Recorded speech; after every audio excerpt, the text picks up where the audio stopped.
Fox News. Following on the heels of our look at the relationship between President Nixon and Daniel Patrick Moynihan, we now bring you a look at the career of Richard Nixon, as seen through the eyes of one of his most colorful and controversial acolytes.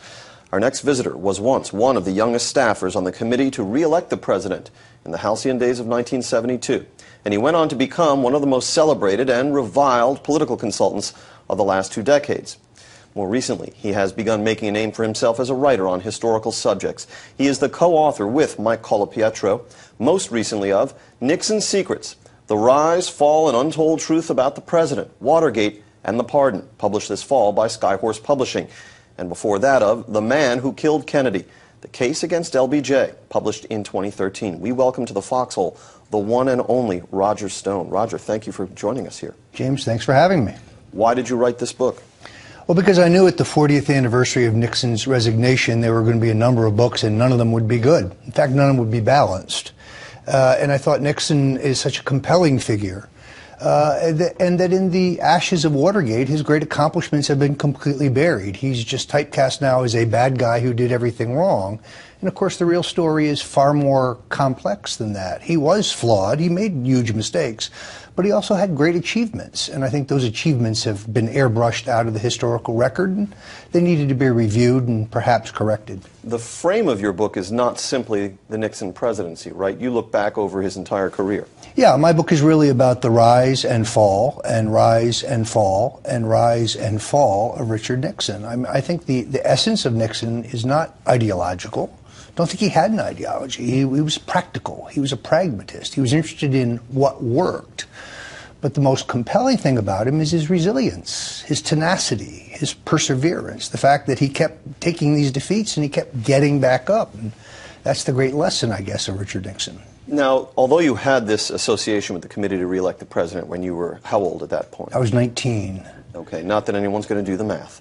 But you had a sort of a closer association with him after his presidency, correct? Yeah, I got to know him when I was working for President Ronald Reagan as the Eastern Regional Political Director in the 1980 campaign. I got the assignment, since Nixon lived in my region, of giving him weekly briefings on the campaign, bringing him polling information and a lot of gossip. Nixon had an insatiable interest in political, minutia, gossip, intelligence. He really wanted to know what was going on. Of course, he wrote extensive memos to the campaign leadership, and I would carry memos back and forth between then Governor Reagan and former President Nixon. So I got to know him best in those days.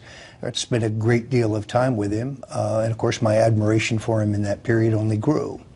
And did you stay in touch with him until his death, or? Yes, actually I had dinner with him 4 nights before he passed away. He was always interested in running messages and go check this out. Or back channels. Yeah, there's a congressional race out in the Iowa. Find out what's going on out there. Or you need to tell Jim Baker this, or bring this envelope to George Shultz, and so on. So there was a very active commerce going on even in his post-presidential days. And of course that was you could finally get him to let his hair down after a couple cocktails. He was not a retrospective or introspective guy, but booze was his social lubricant. And then after he had a few cocktails, he would tell you about Alger Hiss or Dwight Eisenhower or Helen Douglas or Watergate or whatever. Did you keep notes on those discussions? In some cases I did. I wasn't really thinking about writing a book at that time. It became, I think, a more recent idea as I saw this piling on. I mean, there's very little discussion of the opening to China, or of the SALT agreement, or of environmental protection, or the saving of Israel in 1973 in the Yom Kippur War, over the objections, by the way, of Henry Kissinger, where, as you know, he airlifts $121 million worth of badly needed military lethal supplies to the Israelis. These are great accomplishments, and there's nobody talking about them, there's no one reporting them, there's no discussion of them. So you consider yourself a pro-Nixon historian of Richard Nixon at this point? There's no question. I'm a partisan, but I think anyone who reads my book will see that there's a heavy dose of criticism there as well. In what realms or areas? Oh, well, there's no question he has active paranoia.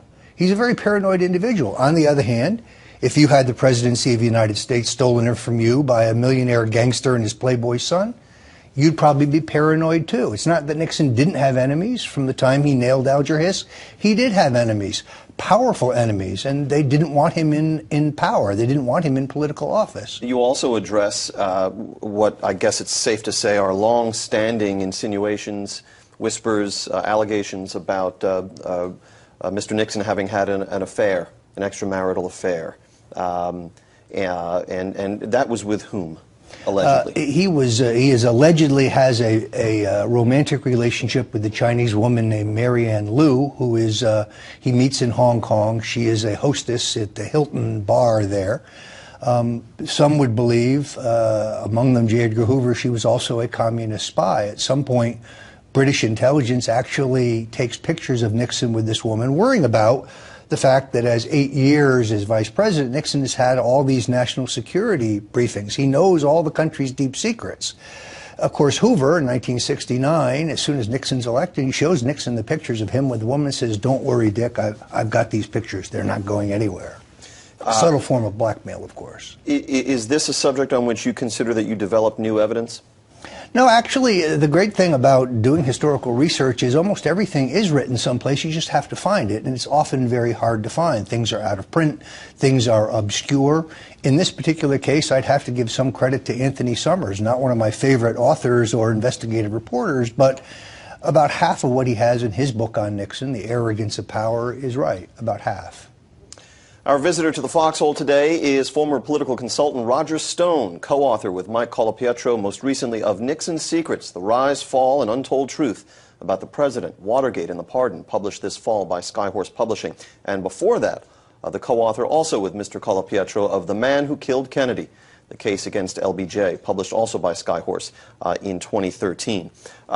Is there any part of this book of which you're particularly proud in terms of your research or in terms of advancing the narrative, if you will? Well, I have stood on the shoulders of other giants, in all honesty. In other words, I think that the mainstream media interpretation of what happened in Watergate is a grotesque distortion of historical truth. Well, let's stop right there. Mm-hmm. Did President Nixon, by your lights, commit any impeachable offenses?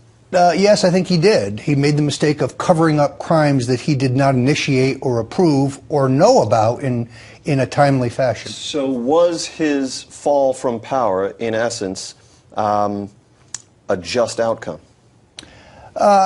Perhaps, because there was, I think, a crossroads at which he could have fired everyone involved in Watergate and made a clean breast of things. And in the aftermath of a sweeping 49-state victory, I think he could have survived. Also, had he not taped his conversations, or if he had destroyed the tapes, as Pat Buchanan urged him to do and a number of others urged him to do, I think he would have survived. But there's a backstory here that I think a lot of people have missed, and that is that Nixon's policies brought him the opposition of the defense and intelligence establishments, whether it was the rapid withdrawal of troops from Vietnam, the opening to China through back channels, and particularly the SALT agreements with the Soviets.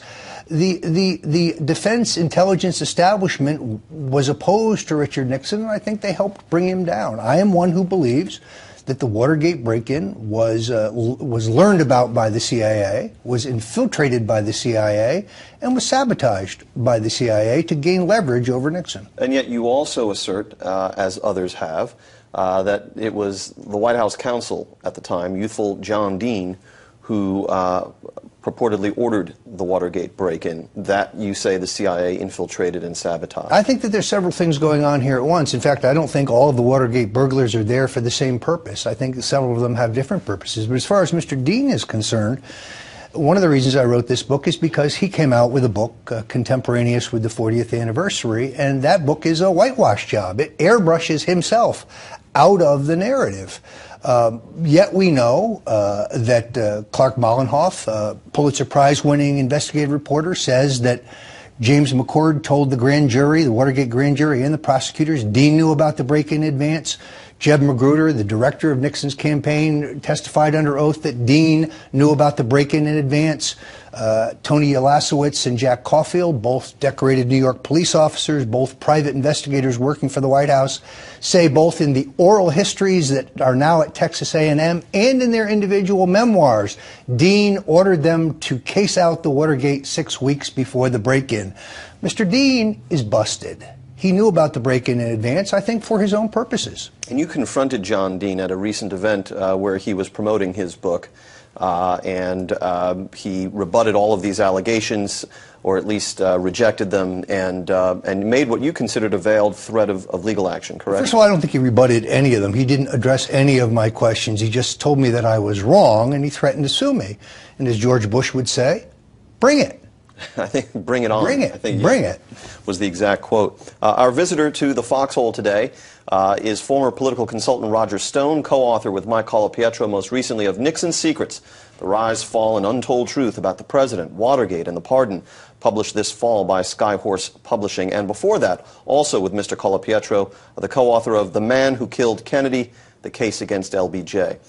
Nixon's trajectory, you write in this book, is extraordinary. After a dizzying climb from a lieutenant commander in the Navy to a whisker loss of the White House in just 15 years, Nixon would be cheated out of the presidency and would fail at a bid for governor of his home state. Written off for dead, he would shake off the label of loser to rise Lazarus-like in the greatest comeback in American history, only to be brought low by his terrible secrets. Yet one of those secrets would spare him prison and allow him to stage his last comeback as respected foreign policy statesman, advising President Bill Clinton on how to handle the Russians and the Chinese. Only if you have been in the deepest valley can you ever know how magnificent it is to be on the highest mountain, said Nixon. The man in the arena, like JFK, deserves a closer look. So that's your rationale for writing the book. Bottom line, was Richard Nixon an honest man? I think he was an honest man. I think he was a man who cared about peace, and he cared about the prosperity and strength of his country. I think he was a great president. And that is the great tragedy of Watergate, that those accomplishments, that those principles just get lost in this historical narrative. Now, you know what the purveyors of that narrative would say in response. The Woodward and Bernstein and so forth would say, look, if it wasn't Watergate, it would have been something else, because here was a man who was ordering break-ins against the Brookings Institution, and there was also the Ellsberg break-in and so forth. There were the NSC wiretaps and so on, and then the dealings with Howard Hughes and on and on and on. This is the whole complex of scandals that has come to be lumped under the catchphrase of Watergate. Do you agree that there's some validity to that point of view, that, look, Watergate was just the tip of the iceberg here, and it just happened to be the proximate reason for the fall, but this was a presidency that was going to collapse at some point because of this sort of internal rottenness at the core? That's the argument. No, I don't think so. Actually, I think that because they couldn't beat him at the ballot box, they took him out another way. And if you want to talk about crime, Richard Nixon's men only wiretapped one office building. This president that we have now is wiretapping the entire country, or perhaps the world. One of the counts against Nixon was that he used the CIA to tell the FBI to stop investigating Watergate. This administration uses the CIA to spy on reporters and U.S. senators. One of the counts against Nixon was that he bombed Cambodia without congressional approval. I don't recall the congressional approval for the bombing in Iraq right now. So it is true, I think, that when it comes to civil liberties and extra constitutional and illegal activities, Barack Obama makes Richard Nixon look like a Boy Scout. Let's talk about reputations for a moment, since you've raised all of this. You know the line against you, which is Roger Stone isn't a real historian. Roger Stone is a former political operative and a hitman. He doesn't do real original research. He does these clip jobs where he pulls this and that and cherry picks from the established record of things to do hit numbers on people. Your response? History is a set of lies agreed upon. And I stand by my research. Yes, a number of very important authors have gone before me. Jim Hogan, Len Kolodny, yourself. There have been a number of excellent books written about Watergate, and I have tried to assemble the very best of them to present a more complete package. But to fault my research, of course, would be to fault their research, and I think their research is solid. And then, of course, I have my own interviews. So I interviewed Nick Ruey, John Sears, a number of others who were Nixon intimates at the same time that I was a Nixon intimate. So it's a mixture of what's on the historical record that I believe. I'm a partisan, I admit that. On the other hand, there weren't people waiting in line to defend Richard Nixon. Let's return to your earlier work. Yes. About the Kennedy assassination. Yes. And you are not alone in accusing Lyndon Johnson of being responsible for that assassination, but is there a single piece of actual evidence? Sure. There's the fingerprint of Malcolm Mac Wallace that the Dallas Police Department find in the cardboard box sniper nest. There are 6 eyewitnesses who tell either the Dallas Police Department or the FBI that they describe a man who meets the description of Malcolm Wallace. There's Lyndon Johnson ducking to the floor of his car as it turns the corner of into Dealey Plaza. There are both photographs and video footage of that, and it's also memorialized in Senator Ralph Yarborough's memoirs.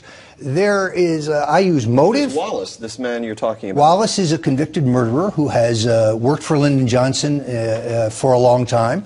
He is convicted of the murder of a man named John Douglas Kinzer, who's conducting an affair with Lyndon Johnson's sister. Kinzer is attempting to blackmail Johnson.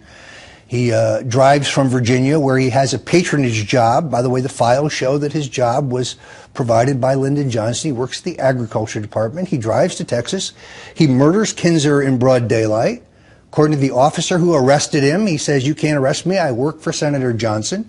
He goes to trial. He is bailed out by 2 of Johnson's biggest financial supporters. His lawyer at trial is John Cofer, Lyndon Johnson's personal attorney, and he's convicted of first-degree murder, whereupon the judge, a Johnson man, gives him a 5-year suspended sentence. The only time in the history of Texas jurisprudence where a first-degree murderer walked and avoided prison time or execution. So I use motive, means, and opportunity. Lyndon Johnson knew that Time Life had 9 investigative reporters on the ground in Dallas, and they were working on a December 1st expose cover story for Life magazine on the finances of Lyndon Johnson. He also knew that Drew Pearson had a column already written for November 23rd, which said that Johnson had taken a $100,000 bribe from General Dynamics. I think both of those media stories were planted by his nemesis, Robert Kennedy. And in fact, President Kennedy tells his secretary, Evelyn Lincoln, according to her memoir, that he's dumping Johnson from the ticket.